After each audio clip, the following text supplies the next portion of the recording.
Hello friends, welcome to Hindi voice. Shahrzad ने कहा कि बादशाह सलामत, ईरान बहुत बड़ा देश है। पुराने ज़माने में वहाँ बड़े शक्तिशाली और प्रतापी नरेश हुआ करते थे और उन्हें शहंशाह यानी बादशाहों का बादशाह कहा जाता था। उसी काल का वहाँ का एक बादशाह बद्र था। उसके पास अपार धन दौलत और सैनिक शक्ति थी। उसके 100 पत्नियां और हजारों दासियां थीं, किंतु उसे बड़ा दुख था कि उसके कोई पुत्र नहीं था। दूर दूर के व्यापारी उसके लिए सुंदर दासियां लाते। वह उनसे पुत्र प्राप्ति की इच्छा से भोग करता। अपने देश के सिद्धों और तांत्रिकों से भी इस बारे में सहायता करने को कहा। हजारों कंगलों को धन का दान करता कि किसी के आशीर्वाद से पुत्र प्राप्ति हो, किंतु कोई उपाय सफल नहीं हो सका था और बादशाह की चिंता का अंत नहीं था। एक दिन उसके एक सेवक ने आकर बताया कि एक दूर देश का व्यापारी एक अति सुंदरी दासी लेकर बेचने के लिए आया है। बादशाह ने आज्ञा दी कि व्यापारी दासी को लाए। दूसरे दिन व्यापारी उस दासी को लेकर उपस्थित हुआ। बादशाह ने उससे पूछा कि तुम किस देश से दासी लाए हो? उसने कहा, मैं बहुत दूर देश की बांदी लाया हूँ। आप उसकी सूरत देखेंगे तो ये पूछना भूल जाएंगे कि वह कहाँ की है। बादशाह ने कहा कि उसे दिखाते क्यों नहीं? व्यापारी ने कहा, मैं पहले आपकी अनुमति चाहता था। अभी मैंने उसे एक विश्वस्त दास को सौंप रखा है। आप कहे तो अभी ले आओ। बादशाह ने कहा कि फौरन लाओ।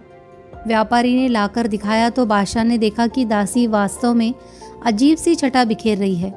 गौरवर्ण, कुंचित केशी, सुडौल शरीर वाली दासी थी, जिसका चेहरा नकाब के अंदर से भी सौंदर्य की किरणें सी बिखेर रहा था। बादशाह व्यापारी और दासी दोनों को अपने रंग महल में ले गया। वहां पर दासी का नकाब उठाकर देखा तो उसके रूप की छवि से लगभग अचेत हो गया। जब थोड़ी देर में उसे पूर्ण चेत हुआ तो उसने व्यापारी से पूछा कि इस दासी का कितना मूल्य है? व्यापारी ने कहा, महाराज, इसे मैंने 1000 अशरफियों में मोल लिया था। इसे 3 वर्ष पहले लिया। इस काल में इतना ही धन इसके भोजन, वस्त्र आदि पर व्यय हुआ, लेकिन मैं इसे यूं ही आपको भेंट करने के लिए लाया हूँ, अगर यह आपको पसंद हो। बादशाह व्यापारी की विनयपूर्ण बातों से प्रसन्न हुआ। वो बोला, हम किसी से यूं ही कोई वस्तु नहीं लेते और जो चीज़ हमें पसंद आती है उसके दुगुने चौगुने दाम भी दे देते हैं। यह दासी हमें बहुत पसंद है। हम इसके मूल्य के तौर पर तुम्हें 10,000 अशरफिया देंगे। व्यापारी ने सिर झुकाकर कई बार बादशाह को नमन किया और 1000 अशरफियों के 10 तोड़े लेकर शाही महल से विदा हुआ। इधर बादशाह ने कई दासियों को बुलाकर आज्ञा दी कि इसे हम्माम में ले जाओ और नहला धुलाकर अच्छे कपड़े पहनाओ। सुघड़ परिचारिकाओं ने नई दासी को हम्माम में ले जाकर गर्म पानी से भली भांति नहलाया और जरी के काम के रत्न जड़ित वस्त्र पहनाए। परिचारिकाओं ने, जिन्हें बादशाह ने नई दासी के निमित्त नियुक्त किया था, उसके निखरे हुए रूप को देखकर आश्चर्य किया। उसे बादशाह के सामने लाकर उन्होंने कहा, इसे 2-4 दिन पूरा आराम दिया जाए और पौष्टिक भोजन दिया जाए तो इसका रूप और निखरेगा, क्योंकि अभी इस पर लंबी यात्राओं की थकन बड़ी होगी। 3 दिन बाद अगर आप इसे देखेंगे तो शायद पहचान भी न सकेंगे। बादशाह ने यह बात मान ली और कहा कि इसे 3 दिन के बाद ही रंगमहल में भेजा जाए। बादशाह की राजधानी समुद्र तट पर थी और शाही महल का पिछवाड़ा बिल्कुल समुद्र तट के सामने पड़ता था। वह नई दासी अक्सर अपने कमरे के छज्जे पर बैठ जाती और एक टक समुद्र की लहरों के तट पर टकराने का तमाशा देखती थी। 3 दिन के बाद चौथे दिन भी उसी प्रकार वह समुद्र की ओर देखकर अपना मन बहला रही थी कि उसी समय परिचारिकाओं ने बादशाह से कहा कि अब नई दासी अपनी पूरी छवि में आ चुकी है। बादशाह उससे मिलने को इतना बेचैन हुआ कि उसे बुला भेजने की बजाय खुद उसके पास जा पहुंचा। पहले तो उसके आने की आहट से नई दासी ने यह समझा कि कोई परिचारिका आई होगी, किंतु जब कुछ क्षणों के बाद उसने बादशाह को देखा तो भी कुर्सी से न उठी, न किसी और तरह सम्मान प्रदर्शित किया। बादशाह को इस पर बड़ा आश्चर्य हुआ, किंतु उसे क्रोध नहीं आया। उसने ये समझा कि यह इतनी उद्दंडता इसीलिए दिखा रही है कि उसकी शिक्षा दीक्षा नहीं हुई। बादशाह के इशारे पर परिचारिकाएं हट गई। बादशाह ने समीप जाकर उसके गले में हाथ डाला। दासी ने कोई आपत्ति नहीं की, किंतु वह बोली चाली भी नहीं। बादशाह उसे कमरे में ले गया। प्रतिक्रिया के बाद उसने दासी से कहा, मेरी प्राण प्यारी, तुम किस देश की निवासिनी हो और तुम्हारे माता पिता का क्या नाम है? मेरे महल में 100 रानियां और कई हजार दासियां हैं, किंतु उनमें से कोई एक भी सौंदर्य में तुम्हारे पास भी नहीं फटक पाती। मुझे तुमसे जितना प्रेम है उतना किसी रानी से भी नहीं है। नई दासी इस पर भी चुप रही। बादशाह ने कहा, प्रिय, तुमने मेरी किसी बात का उत्तर नहीं दिया।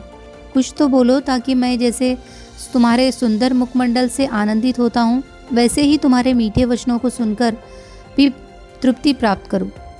तुमने तो मेरी ओर आँख उठाकर भी नहीं देखा, जिससे मेरे नयन तृप्त हो। आखिर तुम्हें कौन सी चिंता सता रही है जिसने तुम्हारी वाणी को अवरुद्ध कर दिया है? तुम मुझे अपनी व्यथा बताओ।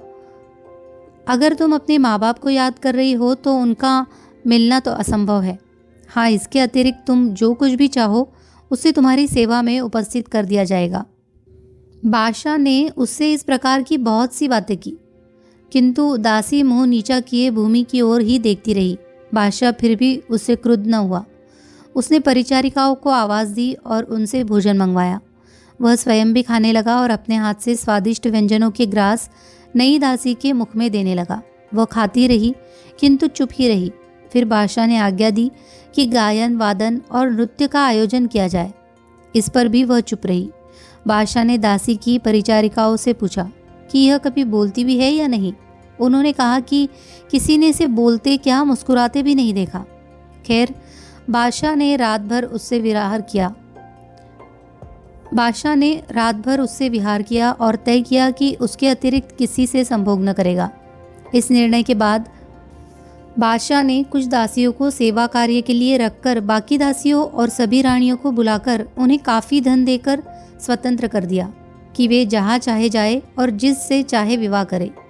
1 वर्ष तक वह प्रतीक्षा करता रहा कि नई दासी उससे कुछ बात करेगी, किंतु जब ऐसा न हुआ तो उसने विकल होकर कहा, मेरी प्राण प्रिया, मुझे बड़ा दुख है कि तुम्हारे बारे में अभी तक कुछ पता नहीं चल सका है। मैं यह तक नहीं जान पाया कि तुम मेरे साथ रहने में प्रसन्न हो या अप्रसन्न। मैं तो तुम्हारे लिए कुछ उठा नहीं रखता हूँ। तुम्हारे पीछे मैंने अपनी सारी रानियों और दासियों को छोड़ दिया। कहीं ऐसा तो नहीं कि तुम गूंगी हो? ऐसा हुआ तो यह ईश्वर का बड़ा अन्याय होगा कि ऐसा भुवन मोहन रूप देकर अंदर ऐसा दोष पैदा कर दिया। अगर तुम गूंगी नहीं तो भगवान के लिए कुछ बोलो, क्योंकि तुम्हारे चुप रहने से मैं बड़े कष्ट में रहता हूँ। मैं इस सारे वर्ष में भगवान से प्रार्थना करता रहा कि तुम्हारे पेट से मेरा कोई लड़का पैदा हो जो मेरे बाद राजकाज संभाले, क्योंकि मेरा बुढ़ापा आ रहा है और शारीरिक निर्बलता मेरे अंदर घर करती जा रही है। अगर तुम गूंगी नहीं हो तो मुझसे बातें करो। मैं और अधिक तुम्हारी चुप्पी नहीं सह सकता। तुम न बोली तो मैं जान दे दूंगा और मेरी हत्या का पाप तुम पर पड़ेगा। वह सुंदरी यह सुनकर मुस्कुराई और बादशाह की ओर देखने लगी। वह भी समझ गया कि यह कुछ बोलेगी और उसकी बात की प्रतीक्षा करने लगा। कुछ देर बाद वह परम सुंदरी बोली, मुझे आपसे बहुत सी बातें कहनी है। मेरी समझ में नहीं आ रहा कि किस बात से आरंभ करूं। आपने इस सारे समय में मुझ पर इतनी दया की है कि ऐसा मान दिया है कि जो वर्णन के बाहर है। मैं आपकी बड़ी आभारी हूँ और भगवान से प्रार्थना करती हूँ कि वह आपको 125 बरस की आयु दे और आपके शत्रु आपके प्रताप से ऐसे नष्ट हो जाए जैसे दीपक से पतंगे। आपको कभी कोई कष्ट न हो। एक शुभ समाचार मैं आपको यह देती हूँ कि आपसे गर्भ रह गया है। मुझे पूरी आशा है कि मेरे बेटा ही पैदा होगा। इस बीच मुझसे जो कुछ अविनय हुआ इसके लिए मैं क्षमा मांगती हूँ। अभी तक मैं इसीलिए नहीं बोली थी कि ज़बरदस्ती यहाँ लाए जाने से मुझे बड़ा क्रोध चढ़ा था, किंतु अब मैं आपसे जान से प्यार करने लगी हूँ। बादशाह इतनी बात सुनकर खुशी से पागल हो गया। उसने उसे खींचकर सीने से लगा लिया और कहा कि गर्भ रहने का समाचार देकर तुमने मेरे सारे दुख दूर कर दिए।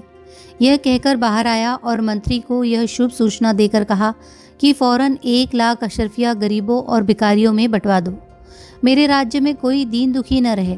इसके बाद वह फिर उस सुंदरी के पास आकर बोला, माफ़ करना, मैं तुम्हारे गर्भधारण के समाचार से इतना प्रसन्न हुआ कि सार्वजनिक दान की घोषणा में विलंब न कर सका। अब तुम यह बताओ कि तुम्हें ऐसी क्या नाराज़गी थी कि तुम साल भर तक मुझसे या किसी से भी नहीं बोली? वह बोली, कारण यह था कि भगवान ने मुझे आपके पास दासी रूप में भेजा और आपने देश से इतनी दूर कर दिया कि कभी वहाँ जा ही न सकूं। विशेषतः अपने माँ बाप, भाई बंधु आदि का बिछोह मुझे सता रहा था। आप जानते हैं कि परतंत्र होकर जीने में कोई आनंद नहीं, इससे तो मौत ही अच्छी। बादशाह ने कहा, तुम्हारी बात ठीक है, लेकिन जब कोई स्त्री तुम्हारे जैसी सुंदर हो और मेरे जैसे व्यक्ति के हृदय में घर कर ले तो फिर उसे परेशान होने की क्या ज़रूरत है? सुंदरी ने कहा, आप ठीक कहते हैं, आपकी बड़ी कृपा है, किंतु दासी फिर भी दासी है। बादशाह ने कहा, तुम्हारी बातों से मालूम होता है कि तुम किसी बड़े घराने की संतान हो। मुझे विस्तार से बताओ कि तुम कहाँ की हो और तुम्हारे माँ बाप कौन हैं? वह बोली, मेरा नाम गुलनार आसीन है। मेरे पिता आसनी नामी समुद्र का राजा था। मरते समय उसने अपना राज्य मेरी माता और मेरे भाई साले को सौंप दिया। मेरी माँ भी किसी समुद्री राजा की बेटी थी। हम तीनों आनंद से समय बिता रहे थे कि हमारे राज्य पर एक अन्य राजा ने चढ़ाई कर दी और हमारा राज्य छीन लिया। मेरा भाई उसका मुकाबला न कर सका और मुझे और माँ को लेकर चुपके से राज्य से निकल गया। सुरक्षित स्थान पर पहुंचकर वह बोला कि हम पर विपत्ति पड़ी है और हमारी दुर्दशा हो गई है। भगवान चाहेगा तो मैं दोबारा अपने राज्य पर कब्जा करूंगा, किंतु मैं चाहता हूं कि इससे पहले तुम्हारे विवाह से छुट्टी पा जाऊं। और चूंकि किसी जल राज्य का कोई शहजादा तुम्हारे लायक नहीं है, इसीलिए मैं चाहता हूं कि तुम्हारा विवाह किसी थल के राजा से कर दूं और अपनी हैसियत के अनुसार काफ़ी दहेज आदि दूं। मैं ये सुनकर बहुत बिगड़ी। मैंने उससे कहा कि देखो, हम दोनों एक ही माँ बाप की संतान हैं। मैं तुम्हारा हमेशा साथ देना चाहती हूँ, बल्कि ज़रूरत हो तो तुम्हारे लिए जान भी दे सकती हूँ। किंतु जब आज तक किसी जल देश की राजकुमारी का विवाह किसी स्थलवासी राजा के साथ नहीं हुआ, तो मैं ही ऐसी कहाँ गिरी पड़ी हूँ कि किसी थलवासी के गले मड़ी जाऊँ। मेरे भाई ने कहा कि आखिर ऐसी क्या बात है कि तुम किसी थलवासी राजा से विवाह नहीं करना चाहती? क्या तुम समझती हो कि सारे थलवासी कमीने और दुष्ट होते हैं? ऐसी बात बिल्कुल नहीं है। उनमें भी बहुत से भले मानस होते हैं। इस प्रकार उसने मुझे बहुत समझाया। मैंने उससे बहस तो नहीं की, किंतु मुझे क्रोध बहुत आया। मैंने मन में कहा कि यह लोग मुझे बाहर स्वरूप समझ रहे हैं, इसीलिए मुझे हटाना चाहते हैं। मैं खुद ही चली जाऊंगी। अतएव एक दिन जब सब लोग अपने काम में व्यस्त थे, मैं अवसर पाकर जल से निकल आई और एक टापू पर सुरक्षित स्थान तलाश करके लेट गई और लेटते ही गहरी नींद में सो गई। किंतु मेरा अनुमान गलत था। एक धनी आदमी वहां आया और मुझे सोते देखकर अपने नौकरों से उठवाकर अपने विशाल मकान में ले गया। मुझे शयन कक्ष में ले जाकर उसने मुझसे बड़ा प्रेम दिखाया, किंतु मैंने उसकी ओर से पूरी उदासीनता बरती। फिर उसने चाहा कि बलपूर्वक मेरा कौमार्य भंग करे। इस पर मैंने उसे उठाकर फेंक दिया। उसका क्रोध और ग्लानि से बुरा हाल हो गया। दूसरे ही दिन उसने एक व्यापारी को बुलाकर मुझे उसके हाथ बेच डाला। वह व्यापारी बड़ा भला आदमी था। उसने मुझसे कभी कोई ऐसी वैसी बात नहीं की। उससे मुझे आपने खरीद लिया। यह कहकर गुलनार बोली, मैं सारे थलवासियों से घृणा करती थी, इसीलिए आपसे भी नहीं बोली, किंतु आपका सौहार्द देखकर मुझे आपसे घृणा भी न हुई। अगर आप मेरे साथ किसी प्रकार की जोर ज़बरदस्ती करते तो मैं समुद्र में कूद जाती और अपने कुटुंबी जनों से जा मिलती। मुझे एक ही भय था कि अगर मेरी माता और भाई को यह मालूम होगा कि मैं थल देश के किसी बादशाह के पास दासी के तौर पर रह रही हूँ, तो वे लज्जावश मुझे जीता न छोड़ते। अब तो मैं आपके पुत्र की माँ बनने वाली हूँ। अब अगर कभी चाहूँ भी तो आपका आश्रय छोड़कर कहीं नहीं जा सकती। मैं अपनी ओर से स्वयं को आपकी दासी समझती हूँ और आगे भी समझूंगी, किंतु मेरी प्रार्थना है कि मेरे साथ जैसे अब तक रानियों जैसा व्यवहार किया गया है, आइंदा भी वैसा ही किया जाए। बादशाह ने कहा, तुम्हारे सुंदर मुख देखकर ही मैं तुम्हारा दीवाना हो गया था। अब तुम्हारी सुमधुर बातें सुनकर और भी हो गया हूँ। यह सुनकर मेरी प्रसन्नता का ठिकाना न रहा कि तुम भी एक शहजादी हो। इससे पहले तुम समुद्र के एक देश की राजकुमारी थी और आज से तुम ईरान की मलिका हो। मैं आज ही दरबार में इस बात की घोषणा करूँगा और सारे देश में मुनादी करवा दूंगा। मैं अभी तक तुमसे जितना प्यार करता था, आगे उससे भी अधिक करूँगा। तुम भी मेरे अलावा किसी और आदमी का ध्यान भी न करना। लेकिन एक बात बताओ, तुमने कहा कि तुम जल की निवासिनी हो, मेरी समझ में ये नहीं आया कि तुम लोग पानी में डूबते क्यों नहीं हो। सुना तो पहले भी था कि जल के अंदर भी मनुष्य रहते हैं, किंतु इस बात पर विश्वास नहीं कर सकता था। अब तुमने खुद कहा कि मैं जल की निवासिनी हूँ तो विश्वास करना पड़ा, लेकिन समझ में अब तक नहीं आया कि यह बात संभव किस तरह है। आदमी किस तरह पानी के अंदर रह सकता है और किस तरह वहाँ का कामकाज कर सकता है। गुलनार ने कहा, देखिए, पानी कितना ही गहरा हो किंतु आप उसकी तह तक देख सकते हैं। जैसे निगाह पर पानी रोक नहीं लगाता, उसी प्रकार कुछ लोग पानी के अंदर रहते भी हैं। वैसे तो समुद्र के नीचे जहाँ हम लोग रहते हैं, रात दिन के बीच कोई अंतर नहीं दिखाई देता, किंतु हम लोग पानी के अंदर से भी आसमान में चलने वाले सूर्य तथा चंद्रमा और तारों को देख सकते हैं। जैसे धरती पर कई देश है और कई नगर बसे हुए हैं, वैसे ही समुद्र की तलहटी में कई देश बसे हुए हैं जो अलग अलग भाषा के अंतर्गत है। बल्कि सच तो यह है कि पृथ्वी के ऊपर जितने देश है उसके तिगुने देश जल के नीचे आबाद है। यहाँ की तरह ही वहाँ भी मनुष्यों की कई जातियाँ हैं। हम लोगों के अच्छे अच्छे भवन और राजमहल बड़े भव्य होते हैं। वे संगमरमर के बने होते हैं और उनकी दीवारों और छतों में सीप, मोती और मूंगे ही नहीं, तरह तरह के बिल्लौर और रत्नादि जड़े होते हैं। पानी में पृथ्वी से अधिक रत्न पाए जाते हैं और मोती तो इतने बड़े होते हैं जिनकी आप कल्पना भी नहीं कर सकते, और न मैं आपको ठीक तरह बता ही सकती हूँ। जल निवासियों में हर व्यक्ति अपने लिए सुंदर भव्य महल बना लेता है। वहाँ आने जाने के लिए गाड़ियों की ज़रूरत नहीं पड़ती। हर आदमी जितनी दूर चाहे बगैर थके जा सकता है। आम आदमी घोड़ा भी नहीं रखते। सिर्फ बादशाह लोग शोभा यात्रा के लिए अपने घुड़सालों में दरियाई घोड़े रखते हैं। जब वे जुलूस में निकलते हैं या कहीं तमाशा देखने जाते हैं तो इन दरियाई घोड़ों को विशेष रूप से बनाई हुई गाड़ियों में जोत देते हैं। गाड़ियाँ इतनी आरामदेह होती है और घोड़े इतने होशियार होते हैं कि सवार का शरीर भी नहीं हिलता और घोड़े इशारे भर से चलते हैं। हमारे देश की स्त्रियाँ बड़ी सुंदर, चतुर और पतिपरायण होती है। यह कहकर गुलनार बोली, स्वामी, यदि आज्ञा हो तो मैं अपने भाई और माता को यहाँ बुला लूँ ताकि वे खुद अपनी आंखों से देखे कि उनकी बेटी अब ईरान की मलिका बन गई है। बादशाह ने कहा, मुझे उनका स्वागत करने में अति प्रसन्नता होगी, किंतु मेरी यह समझ में नहीं आता कि तुम उन्हें कैसे बुलाओगी। तुम्हें तो ये भी नहीं मालूम कि तुम्हारे देश को कौन सा रास्ता जाता है।